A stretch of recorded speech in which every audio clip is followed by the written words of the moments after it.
Hello students, आज आपण SYBCom semester 4 corporate accounting या सब्जेक्टमधील unit number 3 accounting for liquidation of companies page number आहे 3.33, युनिट नंबर 3, इलिस्ट्रेशन नंबर 4. सर्वात प्रथम आपण क्वेश्चन रीड करून घेऊया. क्वेश्चनमध्ये दिलेली इन्फॉर्मेशन पहा. The following is the balance sheet of Forward Limited Pune as on 31st March 2020. तर आपल्याला 31 मार्च 2022 ची एक बॅलन्स शीट खाली दिलेली आहे. बॅलन्स शीटला लायबिलिटी साइड आहे, ही आपल्याला पे करायची असते. ही पेमेंट ऑर्डर मी तुम्हाला ह्याच्या अगोदर शिकवलेली होती, तर तुम्ही हे पाहू शकता. ह्या ऑर्डरनुसार आपल्याला काय करायचं आहे, पेमेंट करायचं आहे. तर आपण ॲसेट विकून किती पैसे येतात ते बघायचं आहे, त्याच्यानुसार आपल्याला पे करायचं आहे. तर ह्याप्रमाणे आपल्याला पे करायचं नाही, बट ही आपली लायबिलिटी आहे, हे आपल्याला देणं आहे, हे द्यायचं आहे. 508% preference shares of ₹100 each. 500 number of shares आहेत. 8% रेट ऑफ इंटरेस्ट आहे. असे प्रेफरन्स शेअर्स एक ₹100 फेस व्हॅल्यू आहे त्याची ₹100. असं आपल्याला 50,000 रुपये पे करायचं आहे. आणि 50,000 सोबत आपल्याला 8% इंटरेस्ट पण त्याचं द्यावं लागतं. त्याच्यानंतर सांगितले 1,500 equity shares of ₹100 each, ₹50 fed up. आता आपल्याला काय करायचं आहे की बघा, त्यांच्या ₹100चा शेअर्स होता, त्यातले त्यांनी ₹50 दिलेले आहेत. इक्विटी शेअर होल्डर आहेत 1,500, त्यांना आपल्याला द्यायचे आहेत 75,000. तर त्यांच्याकडून जर आपल्याला द्यायला पैसे नसतील तर आपण ₹50 त्यांच्याकडून मागवू शकतो. त्याच्यानंतर सांगितलेलं आहे 6% debentures having a floating charges on all the assets. हे डिबेंचर्स आहेत, लोन घेतलेलं आहे पब्लिक सेक्टरमधून, रेट ऑफ इंटरेस्ट आहे 6% आणि त्याला ॲसेटच्या ही मॉर्गेज केलेली आहे. 40,000 रुपीज आपल्याला पेड करायचं आहे. आउटस्टँडिंग डिबेंचर इंटरेस्ट, त्याच्यावरचं इंटरेस्ट पण द्यायचं राहिलेलं आहे, ते पण आपल्याला देणं आहे 2,400. Sundry creditors on mortgage of plant and machinery. आता ही इम्पॉर्टंट पॉईंट आहे हा. तर इथं आपण क्रेडिटर्स म्हणजे कोणाकडून तरी रॉ मटेरियल किंवा मटेरियल परचेज केलेलं आहे आणि त्यांना आपण काय केलेलं आहे, प्लांट अँड मशिनरी मॉर्गेज केलेली आहे, म्हणजे घाण ठेवलेली आहे. तर जेव्हा आपण प्लांट अँड मशिनरी रिअलाइज होईल तर मी इथं ना याला स्टार करून ठेवते. त्याचं कारण असं आहे की जेव्हा आपल्याकडं ॲसेट किती आहे, ॲसेटची व्हॅल्यू आहे 60,000 आणि आपण क्रेडिटर्स म्हणजे त्यांच्याकडून ॲसेट टेकन केलेले आहे, सॉरी ॲसेट नाही, गुड्स टेकन केलेले आहे, रॉ मटेरियल टेकन केलेलं असतं, किंवा क्रेडिटर्स म्हणजे आपण काहीतरी होलसेलरकडून किंवा क्रेडिटर्सवाल्यांकडून परचेज केलेलं आहे 30,000 रुपीजचं आणि त्याच्यावर लोन आहे. म्हणजे याचा अर्थ आपण काय केलंय, माल खरेदी केलाय 30,000 रुपयाचा आणि 60,000 रुपयाची ॲसेट गहाण ठेवलेली आहे. पुढे सांगितलंय प्रेफरन्शियल क्रेडिटर्स, हे क्रेडिटर्सच आहेत. सन्ड्री क्रेडिटर्समध्ये 1, 2 आणि 3 पॉईंट इन्व्हॉल्व आहेत. तर सन्ड्री क्रेडिटर्समध्ये 30,000 रुपये हे मॉर्गेज क्रेडिटर्स आहेत आणि दुसरे प्रेफरन्शियल क्रेडिटर्स आहे 3,100 आणि अनसेक्युर्ड क्रेडिटर्स आहे 25,000. लँड अँड बिल्डिंग आहे 25,000. Plant and machinery, furniture, fittings, मोल्ड्सचा अर्थ आहे ॲसेटच आहे. म्हणजे फॉर एक्झाम्पल आपण जे स्टॅच्यू बनवतो किंवा मूर्ती बनवतो, गणपतीच्या वगैरे मूर्ती बनवतो, त्या मूर्ती बनवण्यासाठी जे साचे असतात त्या साच्यांना मोल्ड्स म्हटलं जातं. तर ही एक ॲसेट असते. Stock, debtors, cash in hand हे आपल्याकडे बॅलन्स आहे, पैसे आहेत. आणि प्रॉफिट अँड लॉस हा कुठेही शो करायचा नसतो, म्हणून ह्याला क्रॉसची साईन करून घ्या. ह्याचा विचार करायचा नाही लिक्विडेशनमध्ये. The company went into voluntary liquidation as on the above balance sheet date. म्हणजे त्यांनी काय सांगितलेलं आहे की ही जी वर बॅलन्स शीट दिलेली आहे ह्या डेटला कंपनीचं लिक्विडेशन झालेलं आहे, म्हणजे कंपनी बंद करण्यात आलेली आहे. Preference dividend was in arrears for 1 year. एका वर्षाचा जो प्रेफरन्स शेअर्स आहे त्यांना जो डिव्हिडंड द्यायचा आहे 8%, तो एका वर्षाचा ॲरियर्स आहे, म्हणजे 1 इयर्स ॲरियर्स आउटस्टँडिंग आहे, द्यायचा राहिलेला आहे, आपल्याला द्यावा लागेल एका वर्षाचा डिव्हिडंड.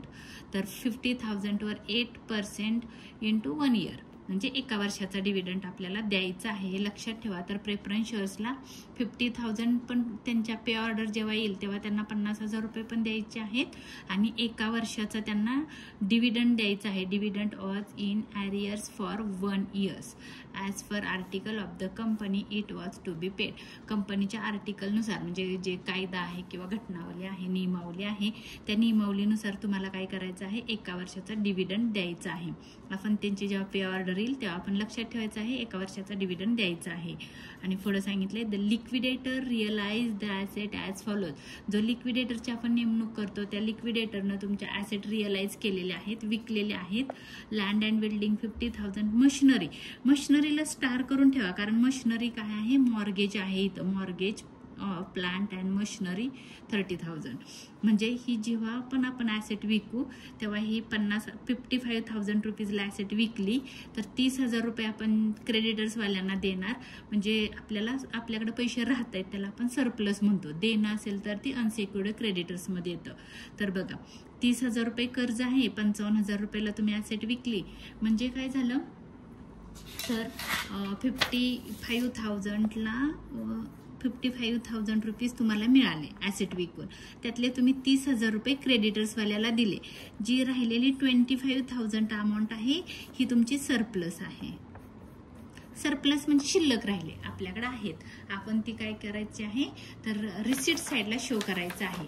हे लक्षात ठेवा. आपल्याला कुठे शो करायचं आहे तर रिसिट साईडला आपण ती शो करणार आहे कारण 25,000 रुपये आपल्याकडे शिल्लक आहेत ते आपण देण्यासाठी वापरू शकतो. मोल्ड्स विकलेले आहेत, फर्निचर विकले, स्टॉक विकलाय, डेटर्स विकलाय आणि फिटिंग्स वेअर वर्थलेस. आता जी फिटिंग्स आहे त्याची व्हॅल्यू काय झालेली आहे, वर्थलेस म्हणजे झिरो झाली, ते काय विकलं गेलेलं नाही. तर जो लिक्विडेटर आहे त्या लिक्विडेटरनं काय केलेलं आहे, तुमच्या हे ॲसेट रिअलाइज केलेले आहेत म्हणजे विकलेले आहेत. तर हे आपल्याला सगळं रिसिट साईडला आपल्याला शो करायचं आहे. रिसिटला आपल्याला इथे येईल कॅश इन हँड येईल, त्याच्या खाली ॲसेट रिअलाइज येईल आणि त्याच्या खाली सरप्लस ऑफ म्हणजे जे ॲसेट आपण विकलेले आहे ना प्लांट अँड मशिनरी त्याचं सरप्लस इथं आपल्याला लिहायचं आहे. आणि मग ह्या साईडला तुमची पे ऑर्डर येईल. तर पुढं काय सांगितलंय बघा, the liquidation expenses amounted to ₹2,730. लक्षात ठेवायचं आहे आपल्याला काय काय द्यायचं आहे तर लिक्विडेशन एक्सपेन्सेस द्यायचे आहेत. The liquidator is initial to remuneration 2% on asset realise. आता हे नीट बघा 2% द्यायचे आहेत ॲसेट रिअलाइजवर. तर जो लिक्विडेटरने ॲसेट रिअलाइज केली म्हणजे ह्याची टोटल करायची 50,000 plus 55,000 plus 42,500 plus 6,000 plus 21,000 plus 10,500 ह्याची टोटल करायची आणि त्याच्यावर 2% आपल्याला काय करायचं आहे रेम्युनरेशन द्यायचं आहे लिक्विडेटरला. आणि पुढे सांगितलेलं आहे 2% on the amount distributed to unsecured creditors. जे अनसेक्युर्ड क्रेडिटर्स आहेत म्हणजे कोण बघा इथं सन्ड्री क्रेडिटर्स सांगितलेलं आहे. प्रेफरन्शियल हे अनसेक्युर्डच असतात, फक्त अग्राहकाचं देणं करे आहेत बट त्यांना काय आपण तारण ठेवलेलं नाही किंवा मॉर्गेज काही नाहीये. आणि हे पण अनसेक्युर्ड क्रेडिटर्स आहेत. 3,100 वर 2% आणि 25,000 वर पण 2% आपल्याला रेम्युनरेशन द्यायचं आहे. त्याच्या पुढे सांगितलंय and 10% on the amount return to equity share holder. म्हणजे तुमच्याकडं याचा अर्थ तुमच्याकडे पैसे शिल्लक आहेत आणि तुम्ही काय करणार आहात, शिल्लक राहिलेले पैसे जे इक्विटी शेअर होल्डरांना देणार आहात. इक्विटी शेअर होल्डरांना देताना जेवढे पैसे तुम्ही इक्विटी शेअर होल्डरांना द्याल त्याच्या 10% अमाऊंट रेम्युनरेशन म्हणून लिक्विडेटरला द्यायचे आहेत. आता इथं लिक्विडेटरचं रेम्युनरेशन 3 प्रकारचं आहे. एक आहे ॲसेट रिअलाइजवर 2% 2% आणि अनसेक्युर्ड क्रेडिटर्स पे करण्यासाठी 2% and 10% on the amount retain to the equity share holder. Equity share होल्डरांचे जे पैसे तो परत करेल जेवढे शिल्लक राहिलेले असतील तेवढे सगळे पैसे आपण कोणाला देणार आहोत, इक्विटी शेअर होल्डरांना. जेव्हा तो इक्विटी शेअर होल्डरांना पैसे देईल त्यातले 10% अमाऊंट तो काय करेल रेम्युनरेशन म्हणून किंवा मानधन किंवा कमिशन म्हणून तो घेईल. त्याच्यानंतर सांगितलेलं आहे in addition to the above liabilities the liquidator had to pay 900 as repairs bill of plant and machinery. म्हणजे जी प्लांट अँड मशिनरी आहे तिला रिपेअर करण्यासाठी जे पेमेंट केलेलं आहे त्यानं 900 रुपीज. म्हणजे प्लांट अँड मशिनरी नादुरुस्त होती, तिला दुरुस्त करण्यासाठी त्यानं 900 रुपये खर्च केलेले आहेत आणि मग ती प्लांट अँड मशिनरी विकलेली आहे 55,000ला.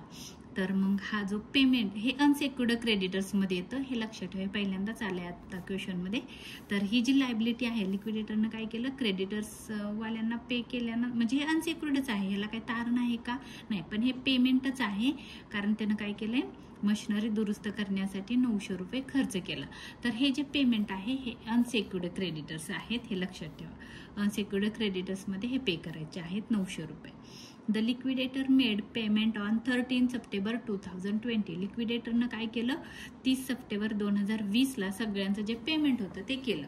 मग आता आपल्याला इथं लक्षात ठेवायचं आहे, जे पण आपण कर्ज घेतलेलं असतं, लोन घेतलेलं असतं, म्हणजे फॉर एक्झाम्पल इथं सांगितलंय 6% डिबेंचर्स, हे जे घेतलेले आहेत 40,000चे, हे आपण कधी परत केलेले आहेत, तर तुम्हाला थोडंसं दाखवते. आपलं वर्ष संपतं कधी बघा, 31 मार्चला.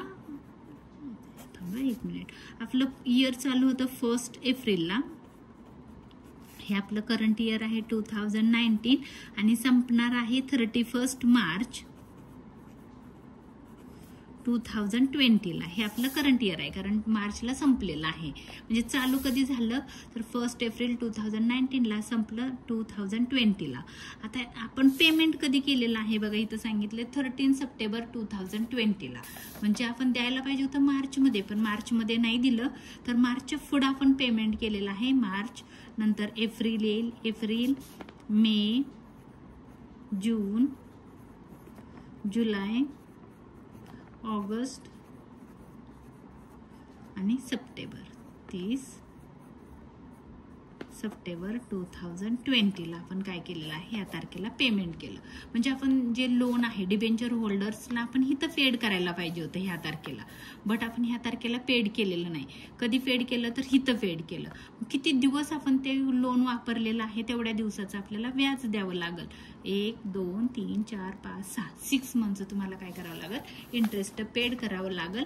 म्हणजे तुम्ही कसं कराल, तर 40,000 ही डिबेंचर होल्डरची जी अमाऊंट आहे 40,000, त्याच्यावर तुम्हाला 6% रेट ऑफ इंटरेस्ट आहे, इंटू 6% इंटू किती मंथ्स, तर 6 मंथ, 1, 2, 3, 4, 5, 6, म्हणून 6 डिवाइड बाय 12 असं तुम्हाला कॅल्क्युलेशन करून डिबेंचर होल्डरांना किती इंटरेस्ट द्यायचं आहे ते काढायचं आहे. मग तुम्ही इथं काढू शकता 40,000 इंटू 6%, अमाऊंट आली 2,400 इंटू 6/12, म्हणजे इंटू 6 डिवाइड बाय 12, 400 रुपीज आपल्याला काय करायचं आहे, त्याला इंटरेस्ट पेड करायचं आहे. परत एकदा बघते, थांबा काय झालं बघू. 40,000 आपल्याला अमाऊंट पेड करायची होती, त्याच्यावर इंटू 6% म्हणजे किती आलं, 2,400 रुपये, इंटू 6 डिवाइड बाय 12 इंटू, बघा हे झालं आपलं 6% किती आलं, 2,400, त्याच्यावर 6 मंथ 1,200 आला पाहिजे, मगाशी काहीतरी चुकलं वाटतं, बघते, इंटू 6 डिवाइड बाय 12, 1,200 रुपये हे काय झालं, इंटरेस्ट झालं. म्हणजे 1,200 रुपीज इंटरेस्ट आहे ऑन डिबेंचर होल्डर्स. डिबेंचर होल्डरला आपल्याला 1,200 रुपीज काय करायचं आहे, इंटरेस्ट पेड करायचं. त्यांची जेव्हा पेमेंट ऑर्डर येईल तेव्हाच आपल्याला पे करायचं आहे, फक्त मी तुम्हाला काढून दाखवलं. तर हे झालं आपला क्वेश्चन रीड करून. आता आपल्याला आन्सर सॉल्व करायचं आहे. आन्सर सॉल्व करताना सर्वात प्रथम आपण कॅश इन हँड घेतो 500 रुपीज रिसिट साईडला. तर रिसिटला तुम्ही इथं लिहू शकता, ओपनिंग बॅलन्स पण म्हणू शकता, किंवा सगळ्यात सोपं आपलं ओपनिंग बॅलन्स इन कॅश असं पण म्हणू शकता. तर इथं आहे टू बॅलन्स इन कॅश किंवा opening balance, opening balance in cash amount आहे 500 रुपीज. दोन्हीकडे पण 500च येईल, 500 अँड 500. ही झाली आपली. कुठून आपण घेतलं, तर इथं क्वेश्चनमध्ये आपल्याला सांगितलंय कॅश इन हँड 500 रुपीज, म्हणून आपण ते कॅश इन हँडमध्ये फुट केलं.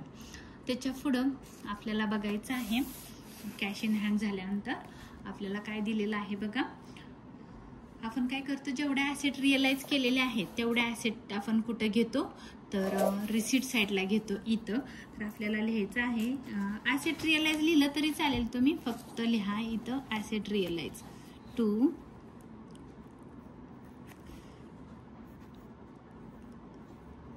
assets realized.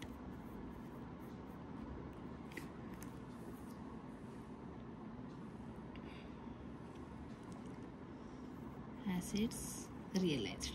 त्याच्या खाली बघा आपल्याला क्वेश्चन मध्ये काय काय दिलेलं आहे बघा. इथून घ्यायचं land and building 50,000 plant and machinery घेऊ नका, आत्ताच ते सरप्लस मध्ये आहे, आपण बघितलेलं आहे मगाशी.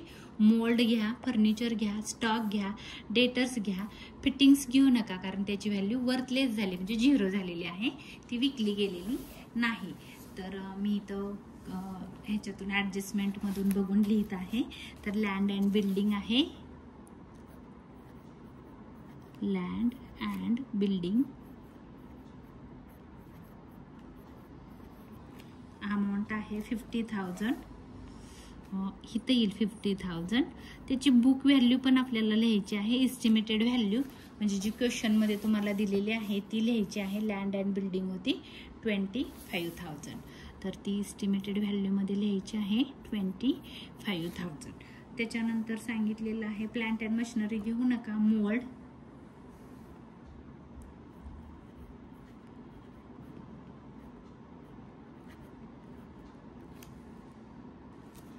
मोल्ड्सची व्हॅल्यू बघा इथं दिलेली आहे 42,500. ह्या कॉलम मध्ये येईल 42,500 आणि इथं जी दिलेली आहे मोल्ड्सची व्हॅल्यू 50,000, ती इथं येईल एस्टिमेटेड व्हॅल्यू मध्ये 50,000. त्याच्यानंतर क्वेश्चन मध्ये बघायचं आहे आपल्याला दिलेलं आहे मोल्ड्स नंतर फर्निचर 6,000. फर्निचर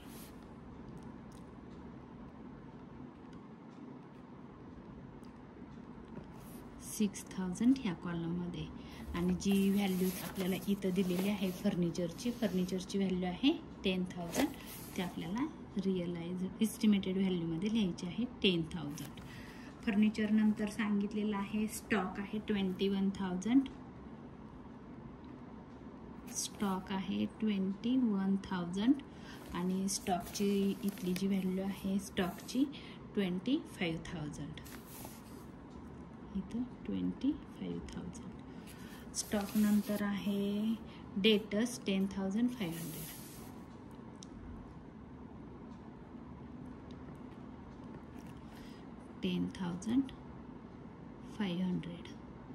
आणि त्याची जी व्हॅल्यू आहे इथं डेटर्सची 12,500 आतमध्ये एस्टिमेटेड व्हॅल्यू होती त्याची 10,500. त्याच्यानंतर बघा तुम्हाला काय काय दिलेलं आहे क्वेश्चनमध्ये. तर क्वेश्चनमध्ये आपल्याला सांगितलं हे ॲसेट्स आपण रिअलाइज झालेले आहेत, त्याची टोटल करायची आहे. म्हणजे टोटल नाही केली तरी चालेल कारण हे आपण लिहिलेलं आहे इथं. ठीक आहे. त्याच्या पुढं बघा आपल्याला प्लांट अँड मशिनरीचं बघावं लागेल कारण प्लांट अँड मशिनरी मॉर्गेज होती म्हणजे तिचं काय झालेलं आहे आपण मगाशी काढलेला होता सरप्लस अमाऊंट आहे. म्हणजे बघा इथं मशिनरीची व्हॅल्यू होती एस्टिमेटेड व्हॅल्यू होती 60,000. मॉर्गेज केलेलं होतं, क्रेडिटर्सवाल्यांना तारण दिलेलं होतं 30,000 रुपयाचं, त्याच्याकडून माल घेतला होता आणि 60,000 रुपयाची ॲसेट तारण ठेवलेली होती. ती ॲसेट आपली विकली, प्लांट अँड मशिनरी विकून 55,000 रुपये 55,000 रुपीज आपल्याला मिळाले. आपण काय केलं 55,000 मधून क्रेडिटर्सवाल्याला 30,000 दिले, राहिले किती 25,000. हा आहे आपला सरप्लस. तर आपल्याला इथं लिहायचं आहे सरप्लस ॲसेट आहे म्हणून, तर त्याचं आपल्याला इथं लिहायचं सरप्लस फ्रॉम सिक्युरिटीज टू ह्याच्या खाली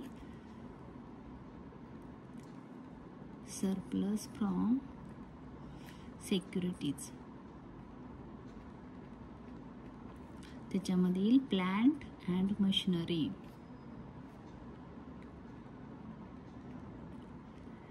आता बघा इथं त्याची व्हॅल्यू होती 60,000 रुपीज. 60,000 कुठून आले तर ते क्वेश्चन मधून आले, बॅलन्स शीट वरून मी लिहिलं 60,000. आता आपल्याला बघायचं आहे की तिची व्हॅल्यू किती होती, विकली कितीला 55,000 ला.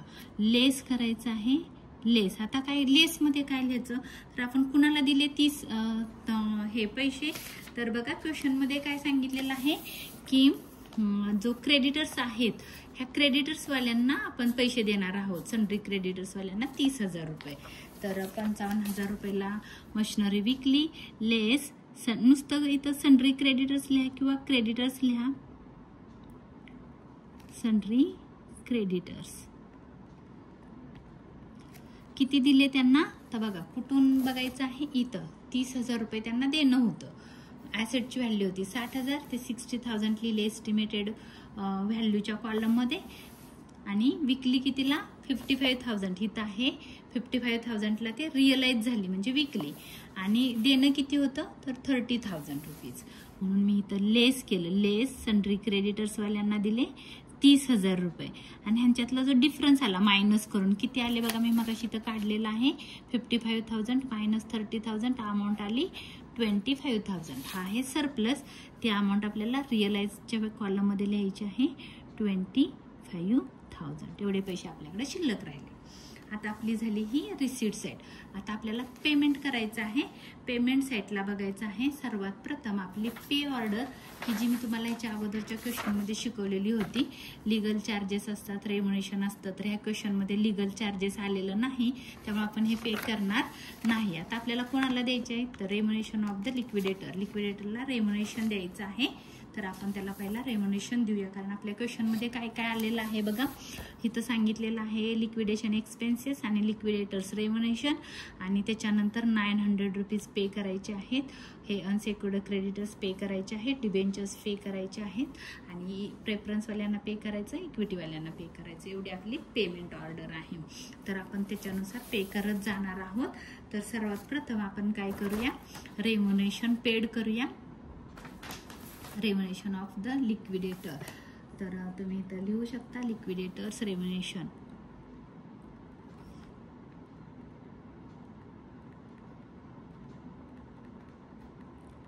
Liquidators remuneration. त्याच्यामध्ये एक आहे त्यांनी क्वेश्चनमध्ये सांगितलेलं आहे तुम्हाला 2% अमाऊंट काय करायला सांगितलेली आहे पे करायला सांगितली. बघा इथं सांगितलेलं आहे the liquidator is initial to remuneration at the rate of 2% on the asset realise. Asset realise केल्यानंतर 2% द्या. मग ॲसेट रिअलाइजला ह्याची अमाऊंटची टोटल करायची आहे तुम्हाला. तर मी इथं दाखवते तुम्हाला टोटल करून किती येतं ते. बघा इथं आहे पहिली ॲसेट विकली 50,000 रुपीजला. 50,000 प्लस 55,000 इथूनच नेहमी करा total plus 42,500 plus 6,000 plus 21,000 plus 10,500 1,85,000 amount आले रिअलाइज करून. तर त्याच्यावर आपल्याला 2% द्यायचं आहे म्हणून मी इथं लिहिते 2% on asset realise. 2% on asset realise. Assets realised. मग अमाऊंट किती होती 1,85,000 इंटू 2% 2/100. तर ह्याच्यावर 2% काढा इंटू 2% 3,700. 3,700 हा झाला त्याचा रेम्युनेशन. आणि पुढं सांगितलेलं आहे त्यांनी आपल्याला क्वेश्चनमध्ये की 2% रेम्युनेशन दिला. अजून सांगितलं 2% on the amount distributed to unsecured creditors. Unsecured creditors कोण आहेत प्रेफरन्शियल क्रेडिटर्स. परत हे अनसेक्युर्ड क्रेडिटर्स आहे 25,000. तर आपल्याला काय करायचं आहे अजून बघा हे 900 पण आहेत ह्याच्यावर पण आपल्याला रेम्युनेशन द्यायचं आहे कारण त्यांना हे जे पेमेंट केलेलं आहे मशिनरी दुरुस्त करण्यासाठी त्याला काही तारण नाहीये म्हणून हे ह्याच्यावर पण आपल्याला द्यायचं आहे. ह्याच्यावर पण द्यायचं आहे आणि ह्याच्यावर पण आपल्याला 2% ह्याच्यावर आणि ह्याच्यावर 2% रेम्युनेशन त्याला द्यायचं आहे. तर मग आपण काय करूया पहिलं प्रेफरन्शियल क्रेडिटर्सवर देऊया. मग आपण इथं म्हणणार आहोत 2% ऑन प्रेफरन्शियल क्रेडिटर्स. 2% ऑन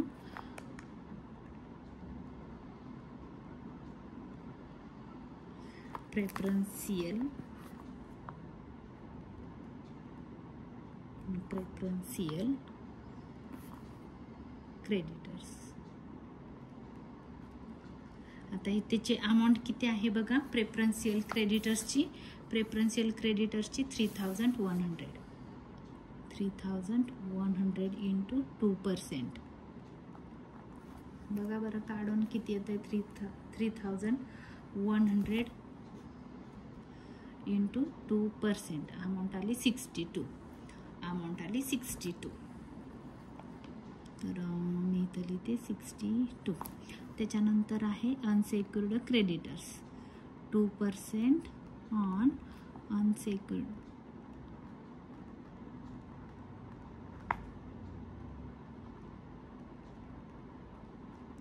आता इथं अनसेक्युर्ड क्रेडिटर्स किती आहेत बघा.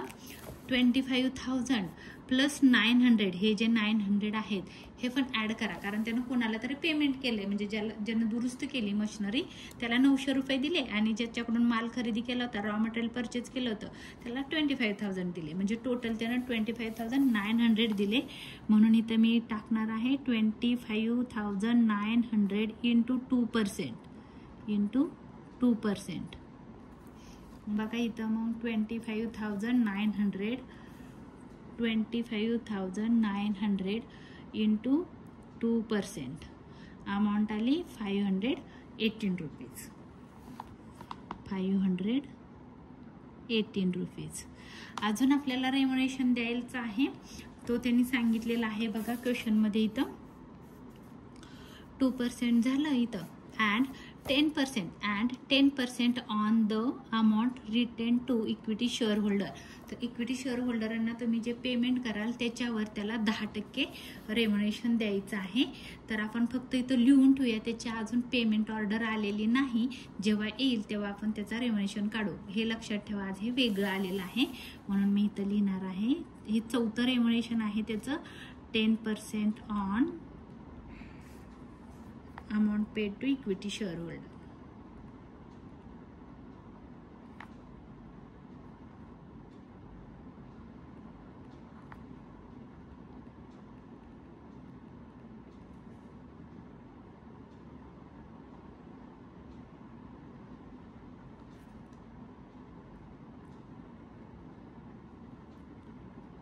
Equity shareholder. आता आपल्याला हे अमाऊंट काढायला थोडासा वेळ लागेल. थोडं थांबूया. इथं आपल्याला एक अमाऊंट शोधायची आहे. मग रेम्युनरेशन आपला इथून बाहेर येईल. तर मी इथं लाईन मारून ठेवलेली आहे. नंतर आपण टोटल करून बाहेर काढू. तर रेम्युनरेशन अजून पूर्ण झालेला नाही. त्याच्या पुढची पेमेंट ऑर्डर बघा. इथं काय सांगितलंय आपण इथं बघायचं आहे. आपली पेमेंट ऑर्डर आपण रेम्युनरेशन दिला. त्याच्यानंतर आहे लिक्विडेशन एक्सपेन्सेस. तर लिक्विडेशन एक्सपेन्सेस आपल्याला दिलेले आहेत. Liquidation expenses amounted to ₹2,730. आपण लिक्विडेशन अमाऊंट पेड करूया. इथं by liquidation expenses. Liquidation expenses आहेत 2,730. 2,730 हे झालं लिक्विडेशन एक्सपेन्सेस. त्याच्या पुढे आपली पेमेंट ऑर्डर बघायची. लिक्विडेशन एक्सपेन्सेस झाल्यानंतर प्रेफरन्शियल क्रेडिटर्स आहेत. प्रेफरन्स शेअर होल्डर नाही, प्रेफरन्शियल क्रेडिटर्स. मग आपल्या क्वेश्चनमध्ये प्रेफरन्शियल क्रेडिटर्स दिलेले आहेत. इथं आहेत प्रेफरन्शियल क्रेडिटर्स आहे 3,100. आपण पेड करू बाय प्रेफरन्शियल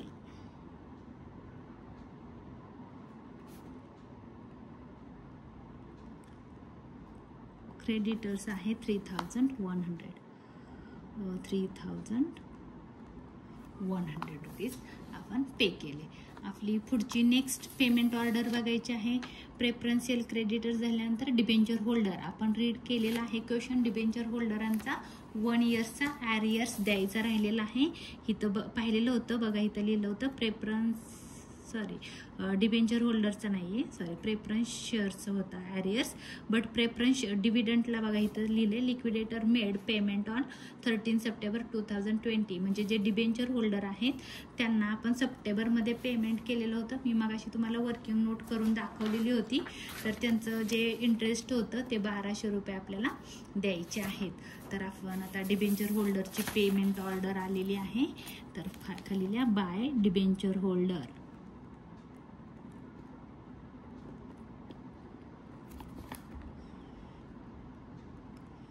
डिबेंचर होल्डर त्याच्यामध्ये पहिल्याला प्रिन्सिपल होतं 40,000 म्हणजे त्यांची मुद्दल होती 40,000 आणि दुसरं आहे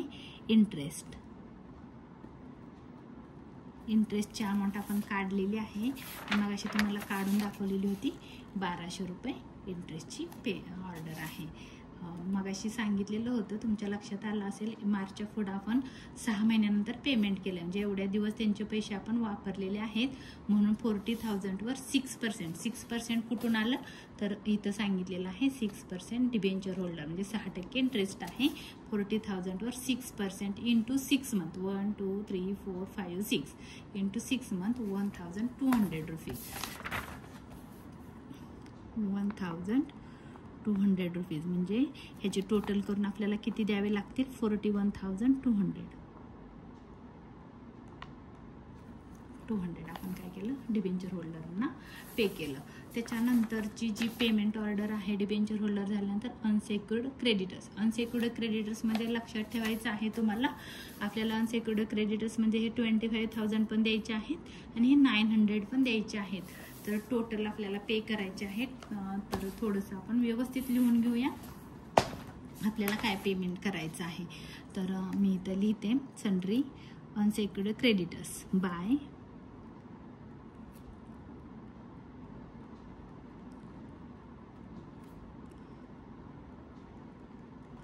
अनसेक्युर्ड क्रेडिटर्स. त्याच्यामध्ये एक आहे sundry creditors.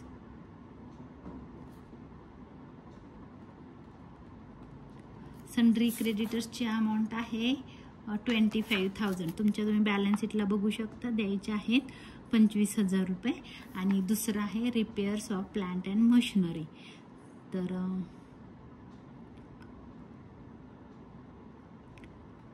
Repairs of plant and machinery 900 rupees असं मिळून आपल्याला द्यायचे आहेत 25,900.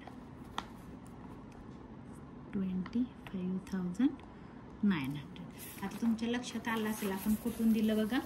हे अनसेक्युर्ड क्रेडिटर्स होते 25,000 आणि हे 900 असे मिळून आपण किती दिले 25,900.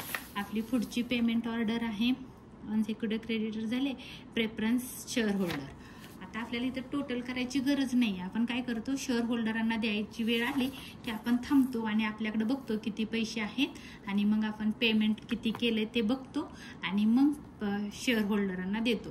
पण आजच्या क्वेश्चनमध्ये त्यांनी काय सांगितलंय की हा जो लिक्विडेटर आहे त्या लिक्विडेटरनी इक्विटी शेअर होल्डरांना पण पेमेंट केलेलं आहे. म्हणजे याचा अर्थ प्रेफरन्स शेअर होल्डरांना द्यायला त्याच्याजवळ पैसे आहेत म्हणून इथं लिहा by preference shareholder. Preference shareholder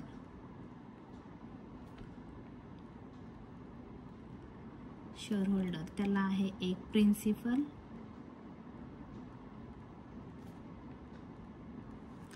preference शेअर होल्डरचा प्रिन्सिपल आहे 50,000 रुपीज आणि 8% त्याच्यावरचा रेट ऑफ इंटरेस्ट आहे. तर आपल्याला तो रेट ऑफ इंटरेस्ट इथं सांगितलेला आहे. Preference dividend was in arrears for 1 year. 1 वर्षाचा द्यायचा राहिलेला आहे. ॲरियर्स म्हणजे एका वर्षा काय करायचं आहे 50,000वर 8% काढायचं. ते एका वर्षाचं इंटरेस्ट असेल ते पण आपल्याला काय करावं लागणार आहे प्रेफरन्स बरोबर द्यावं लागणार आहे. तर प्रिन्सिपल म्हणजे मुद्दल होती त्याची 50,000 रुपये जी बॅलन्स शीटला आहे आणि इथं तुम्ही त्याला डिव्हिडंड म्हणू शकता.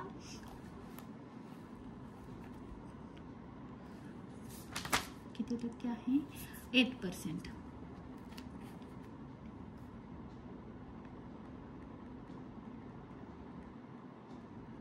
डिव्हिडंड 8%. तर तुम्हाला इथं आता मी इथं नाही काढत, माझ्याजवळ जागा कमी आहे, तर मी तुम्हाला एका पेजवर काढून दाखवते. इथं व्हॅल्यू 50,000 रुपये मुद्दल होती, त्याच्यावर 8%, 8×40 आणि 120, 4,000 रुपये डिव्हिडंड. डिव्हिडंड आहे 4,000 रुपीज. तर आपल्याला काय करायचं आहे, त्याच्यावरचा डिव्हिडंड प्रिन्सिपल होतं 50,000, डिव्हिडंड आहे 4,000, टोटल द्यायचे आहेत 54,000. ही झाली आपली. कुणाला पण दिलं तर प्रेफरन्स शेअर होल्डरांना दिलं. त्याच्यानंतरचा नंबर आहे इक्विटी शेअर होल्डर. तर आता इक्विटी शेअर होल्डरला द्यायच्या अगोदर आपल्याकडे बघायचं किती पैसे आहेत. आपण इथं लिहू equity share holder, equity share holder. Equity share होल्डरांना आपल्याला पेमेंट करायचं आहे. पण याच्या अगोदर आपण बघायचं आहे आपल्याजवळ टोटल अमाऊंट किती होती आणि आपण पेमेंट किती केलं, आपल्याजवळ किती शिल्लक राहिलं. पण आपण अजून एक रेम्युनरेशन दिलेलं नाही की 10% amount paid to equity share होल्डरांनी जे अमाऊंट पेड करेल त्याचे आपल्याला 10% अमाऊंट कोणाला द्यायचं आहे, लिक्विडेटरला द्यायचं आहे. तर सर्वात प्रथम तुम्ही काय करायचं आहे, ह्या साईडची टोटल करायची, आपल्याजवळ किती अमाऊंट होती म्हणजे पैसे किती आहेत. तर पहिलं होतं 500 rupees plus 50,000 plus 42,500 plus 6,000 plus 21,000 त्याच्यानंतर प्लस 10,500 आणि प्लस 25,000. म्हणजे आपल्याकडे अमाऊंट होती 1,55,500 रुपीज एवढी टोटल आहे. तर मी इथं खाली लिहिणार आहे अमाऊंटची टोटल 1,55,500, 1,55,500 रुपीज माझ्याजवळ आहेत. त्यातून मी पेमेंट किती केलं ते लेस करणार आहे. मग काय करणार आहे, किती मी पेमेंट केलं बघा. आता हे पण धरायचं आहे. किती दिले लिक्विडेटरला, 3,700 रुपीज. अजून किती दिले, 62 दिले. परत किती दिले, 518 दिले. अजून किती दिले, 2,730, 2,730. अजून किती दिले, 3,100. अजून कोणतं पेमेंट केलं, 41,200, 41,200. अजून पेमेंट केलं 25,900, 25,900. आणि पेमेंट केलं 54,000, 54,000. म्हणजे आपण पेमेंट केलं 1,31,210.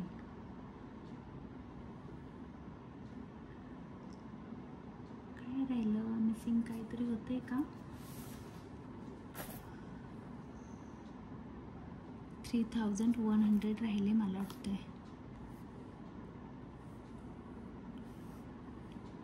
पेमेंट कुठेतरी राहिलं नाही की 3,100. एक मिनिट, माझ्याकडून ना थोडंसं एक मिसिंग झालेलं आहे. ते म्हणजे आपल्याला इथं डिबेंचर होल्डर आहेत, त्याच्यावरचं आउटस्टँडिंग इंटरेस्ट द्यायचं होतं 2,400 बघा, हे राहिलेलं होतं म्हणून ते माझी टोटल इक्वल येत नव्हती. तर आउटस्टँडिंग डिबेंचर इंटरेस्ट होतं 2,400 रुपीज आणि डिबेंचर्स होते 40,000 रुपीज. आणि आपण हे 6 महिन्याचं जे इंटरेस्ट काढलेलं होतं हे 1,200 रुपये. तर माझ्याकडून इथं आहे ना बघा, डिबेंचर होल्डर्स आहेत, प्रिन्सिपल होतं 40,000, इंटरेस्ट जे आउटस्टँडिंग इंटरेस्ट आहे ते 1,000 पाहिजे. तर मी इथं लिहिते आउटस्टँडिंग इंटरेस्ट होतं 1,200.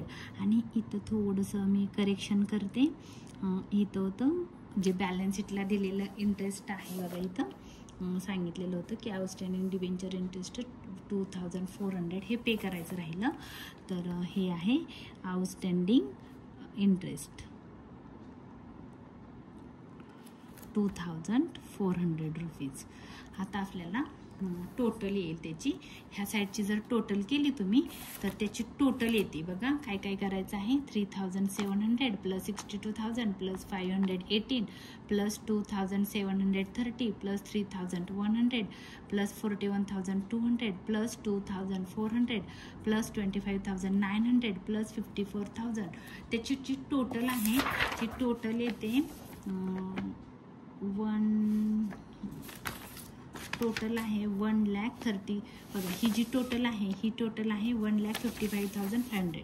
1,00,000 थोडंसं काळजीपूर्वक बघा, 1,55,500 हे रिसिप्टची टोटल आहे. रिसिप्टची टोटल एवढी.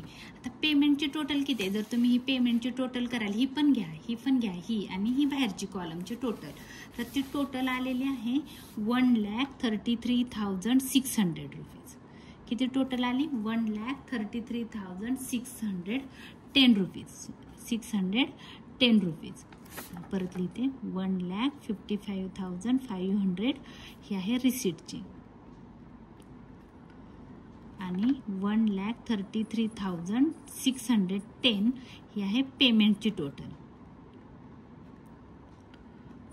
टोटल. ह्या दोघांचं मायनस केलं तर जी डिफरन्सची अमाऊंट आहे ती 21,890 येते. हा आहे बॅलन्स. एवढा बॅलन्स आपण कुणाला देऊ शकतो, तर इक्विटीवाल्यांना देऊ शकतो. बट आपल्याला इक्विटीवाल्यांना हे सगळे पैसे देता येणार नाही, कारण त्यांनी सांगितलेलं आहे आपल्याला की 10% on amount paid to equity share होल्डरला त्याला काय करायचंय, लिक्विडेटरला रेम्युनेशन द्यायचंय. कशावर द्यायचंय, तर जी तुम्ही ही अमाऊंट तुम्ही द्याल ते एवढा बॅलन्स आहे, पण तेवढा बॅलन्स राहणार नाही कारण त्याला द्यायचंय. थोडंसं काळजीपूर्वक बघा. मी काय करणार आहे की जो इक्विटी शेअर होल्डरला जर मी समजा 100 रुपये दिले, इक्विटी शेअर होल्डरला किती दिले, लिक्विडेटरनं 100 रुपये दिले, इक्विटी शेअर होल्डरला 100 रुपीज दिले, तर तो काय करेल, त्याचा 10% रेम्युनेशन घेईल, म्हणून प्लस रेम्युनेशन.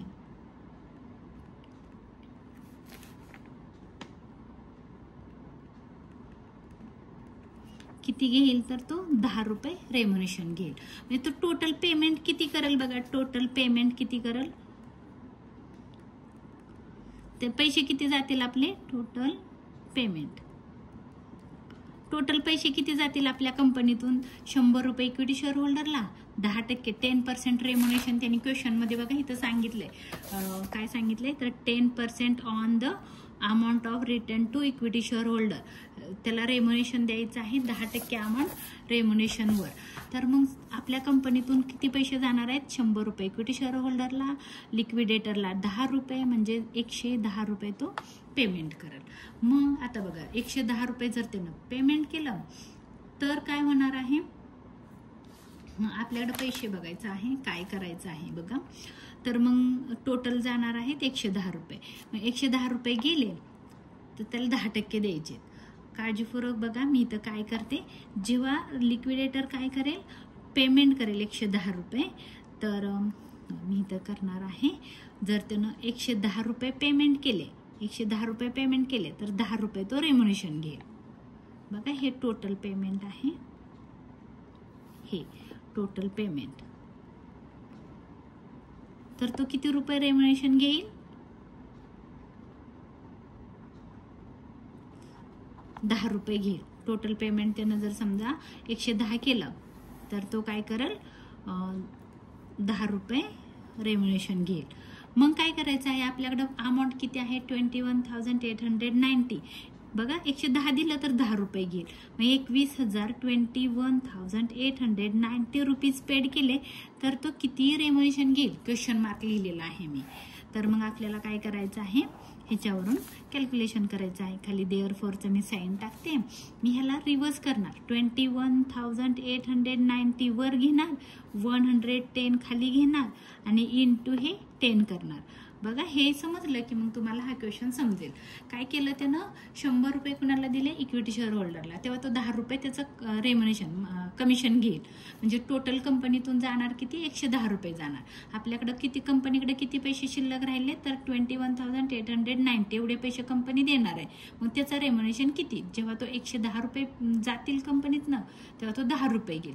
जेव्हा 21,890 रुपये कंपनीतून जातील तेव्हा तो किती पैसे घेईल असा मी प्रश्न विचारला.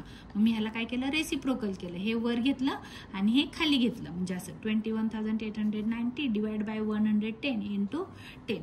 तर आपण त्याला कॅल्सीवर कॅल्क्युलेशन तुम्ही करू शकता, इथं करू शकता. 21,890 डिवाइड बाय 110 इंटू 10 किती आलं बघा, 1990. तर हा त्याचा रेम्युनेशन आहे.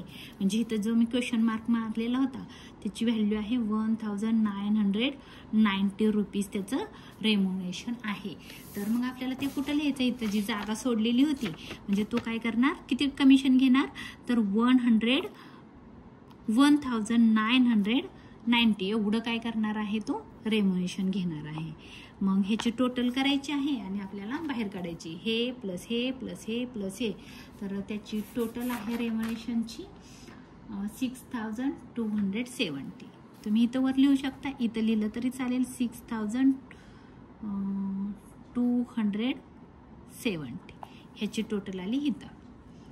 मग आपण काय करायचं आहे बघा, आता इथं थोडंसं विचार करायचा आहे.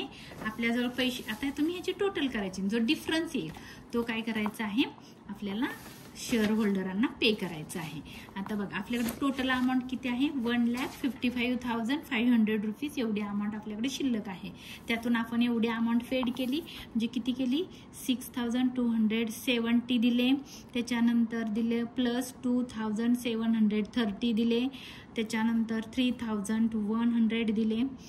नंतर 41,200 प्लस 2,400,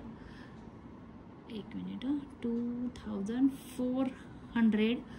त्याच्यानंतर आहे 25,900. त्याच्यानंतर आहे 54,000. म्हणजे आपण टोटल दिले 1,35,600. मग काय करायचं आहे की 1,55,500 मायनस तुम्हाला ही अमाऊंट करायची आहे. म्हणजे जे अमाऊंट येईल ती इक्विटी शेअर होल्डरांना असेल. मायनस 1,55,500 किती अमाऊंट आली, 19,900 रुपीज कुणाला द्यायचे आहेत, इक्विटी शेअर होल्डरांना द्यायचे आहेत. म्हणजे आपल्याकडे अमाऊंट किती राहिली, 19,900. आता आपण जर ह्याची टोटल केली तर अमाऊंट एवढीच येणार आहे, 1,55,500 रुपीज. तर आपला हा क्वेश्चन इथं सॉल्व झालेला आहे. हा जर माझा व्हिडिओ तुम्हाला आवडला असेल तर लाईक करा, शेअर करा आणि तुम्हाला जर काही शंका असतील, काही क्वेश्चन विचारायचे असतील तर कमेंटमध्ये सांगू शकता. धन्यवाद.